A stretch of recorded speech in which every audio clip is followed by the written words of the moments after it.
ప్రభుత్వం భూ సమస్యల పరిష్కారం కోసం ఒక అతి కీలకమైన చట్టాన్ని తీసుకొచ్చే ప్రయత్నం మొదలైంది. గౌరవ రెవెన్యూ మంత్రి గారు ఈ మధ్యలోనే అసెంబ్లీలో వారు ప్రకటించారు. ఏదైతే రైతాంగం ధరణికి సంబంధించిన సమస్యలు ఎదుర్కొంటున్నారో, భూమి రికార్డులకు సంబంధించి భూమి ఉన్న పాస్ పుస్తకాలు లేకపోవటం, రికార్డులు నమోదు కాకపోవటం, ఈ సమస్యలన్నీ పరిష్కారం కావాలి అంటే 2020లో చేసిన ఆర్ఓఆర్ చట్టాన్ని మార్చుకుంటూ కొత్త చట్టం తేవాలనే అభిప్రాయానికి వచ్చిన నేపథ్యంలో గౌరవ రెవెన్యూ మంత్రి గారు అసెంబ్లీలో ప్రకటన చేస్తూ ఒక ముసాయిదా చట్టాన్ని తయారు చేసి ప్రజల అభిప్రాయం తీసుకోవడం కోసం ప్రజల ముందట ఉంచడం జరిగింది. మీకు అందరికీ తెలుసు, 1971లో ఉన్న ఆర్ఓఆర్ చట్టాన్ని రద్దు చేసుకుంటూ 2020లో ఒక కొత్త చట్టం వచ్చింది. ఆ చట్టం ఆధ్వర్యంలోనే ధరణి వెబ్ పోర్టల్ నిర్వహణ, ఈ రికార్డు నిర్వహణ జరుగుతూ వస్తుంది. కొన్ని లక్షల మంది ఈ ధరణి సమస్యలతో బాధితులు ఉన్నారు.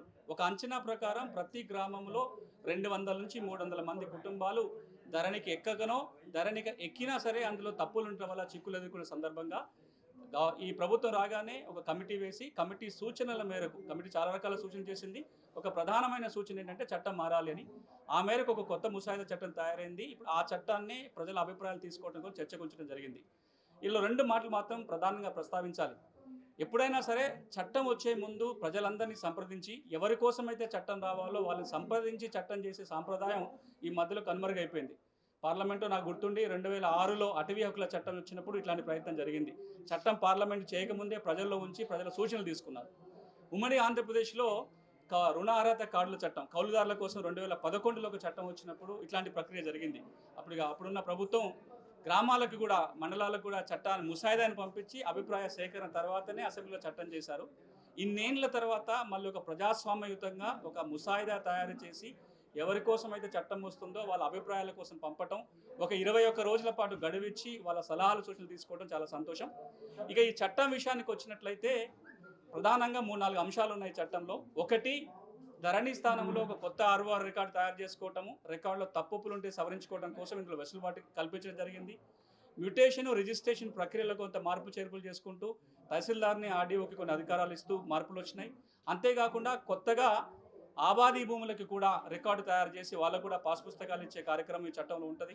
కొన్ని వేల గ్రామాలు ఉన్నాయి తెలంగాణలో ఎలాంటి రికార్డు లేకుండా. వ్యవసాయ భూములకు రికార్డు ఉంది కానీ ఆబాదీ గ్రామ కంటాలకు రికార్డు లేదు. ఈ చట్టం వస్తే కనుక వాటికి కూడా రికార్డు తయారవుతుంది.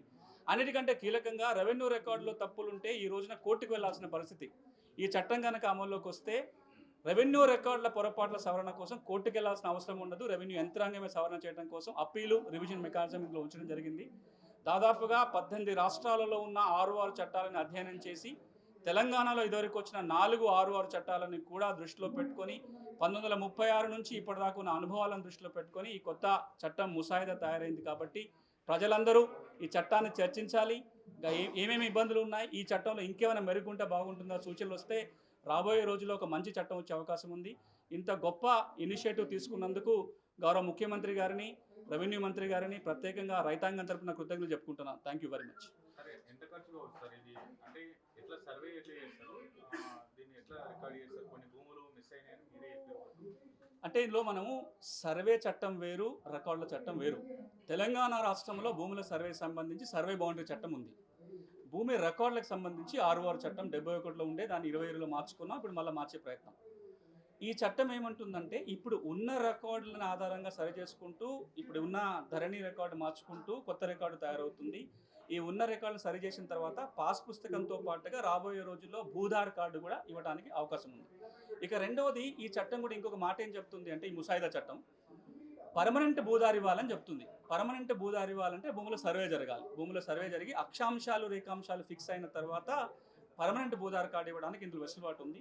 ఎప్పటి నుంచో గవర్నమెంట్ ఆఫ్ ఇండియా చెప్తుంది. ఇటీవల బడ్జెట్లో కూడా డబ్బులు దానికి కేటాయింపు జరిగింది. తెలంగాణ రాష్ట్ర ప్రభుత్వం అనుకుంటే రీసర్వే కూడా వెళ్ళి అక్షాంశాలు, రేఖాంశాలు ఫిక్స్ చేసి కొత్తగా భూమి రికార్డు తయారవుతుంది. ఆ కొత్తగా తయారైన సర్వే రికార్డు ఆధారంగా మళ్ళీ ఆర్ఓ రికార్డు కొత్తగా తయారు చేసుకోవడానికి కూడా ఇందులో నిబంధనలు.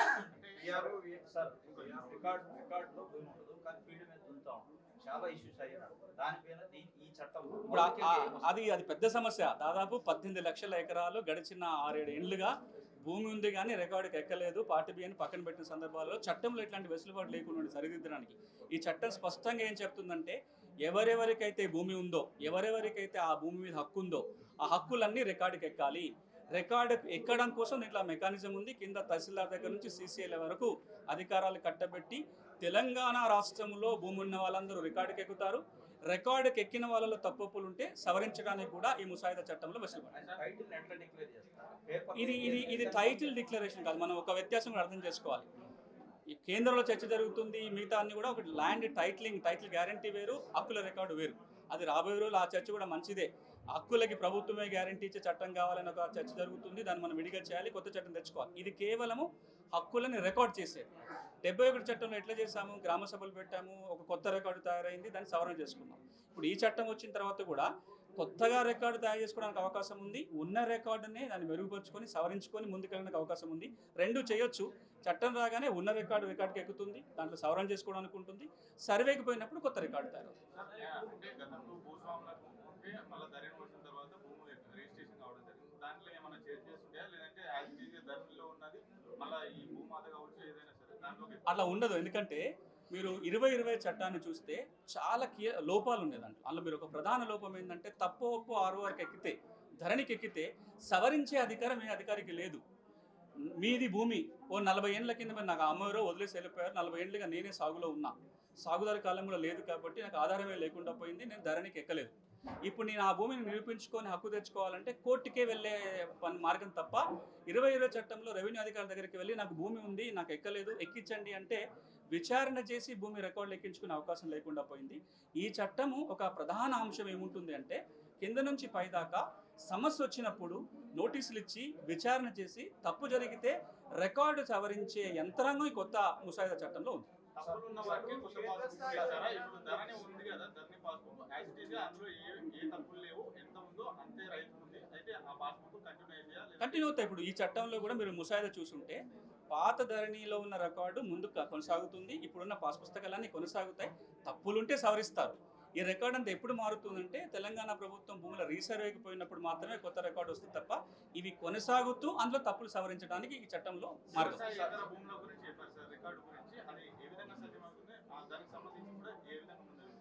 ఇప్పటిదాకా భారతదేశం మొత్తంలో కూడా వ్యవసాయ భూములకు రికార్డులు ఉన్నాయి కానీ ఇంటి స్థలాలకు రికార్డు లేవు.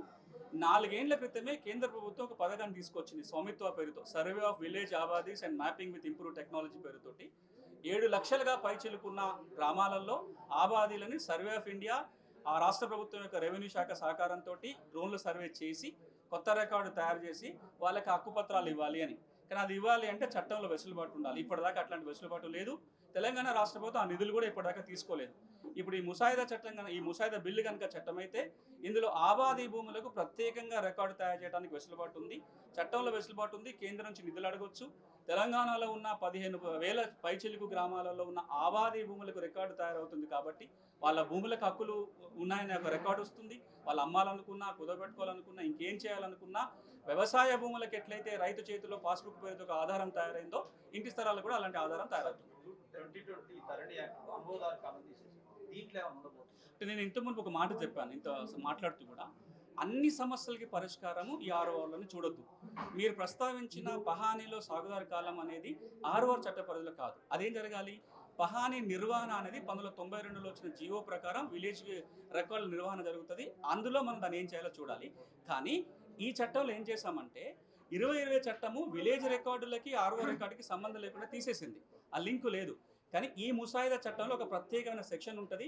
ఆర్ఓఆర్ అప్డేట్ కాగానే దాని ఆధారంగా విలేజ్ అకౌంట్స్ కూడా మార్పు చేసుకోవాలి, అప్డేట్ చేయాలని ఉంది. కాబట్టి రేపు పొద్దున ప్రభుత్వం అడ్మినిస్ట్రేటివ్ చట్టాల మార్పు అవసరం లేదు, రూల్స్లో మార్పు అవసరం లేదు. పహానీ మళ్ళీ రాయటం మొదలు పెడితే మళ్ళీ ఆటోమేటిక్గా వస్తాయి. చాలా సంవత్సరాలుగా కొంతమంది రైతులు దగ్గర ఇనాం ఇంకా లావణి పట్టాల్సిన కూడా ఉన్నాయి, కానీ వాళ్ళు అమ్ముకోలేకపోతున్నారు. అంటే అలాంటి రైట్ మీరు అడిగిందంటే రెండు వేరు సమస్యలు. ఒకటి, నాకు ఇనాం భూమికి ఓఆర్సీ ఉంది ఆల్రెడీ, నాకు పీటీ భూములకి 3080 ఉంది, లేదా నేను అసైన్మెంట్ భూమి కొనుక్కున్నా, నాకు రెగ్యులేషన్ పట్టా ఉంది, నాకు లావణి పట్టా ఉంది, అయినా ధరణికి ఎక్కలేదు, పాస్బుక్ రాలేదు. అట్లాంటి వాటికి 2020 చట్టంలో మార్గం లేదు, ఈ చట్టంలో మార్గం ఉంటుంది. నేను ఆర్డీఓకి కనుక దరఖాస్తు చేసుకుంటే నా చేతిలో 13B ఉన్నా, 3080 ఉన్నా, ఓఆర్సీ ఉన్నా, సేల్ సర్టిఫికేట్ ఉన్నా, కోర్టు ఆర్డర్ ఉన్నా, ఇప్పుడు నేను దరఖాస్తు పెట్టుకోవచ్చు, నాకు పాస్బుక్ వస్తుంది. మీరు అడుగుతున్నది అసలు ఆ ఇనాం భూమికి ఇంకా ఓఆర్సీ రాలేదు, నా పీటీలకు 3080 రాలేదు, అది ఆర్ఓ చట్ట పరిధి కాదు. అది ఇనాం భూములకు చట్టం కింద, టెనెన్సీ చట్టం కింద చర్య తీసుకోవాలి, ఆ దాంట్లోకి వెళ్ళాలి.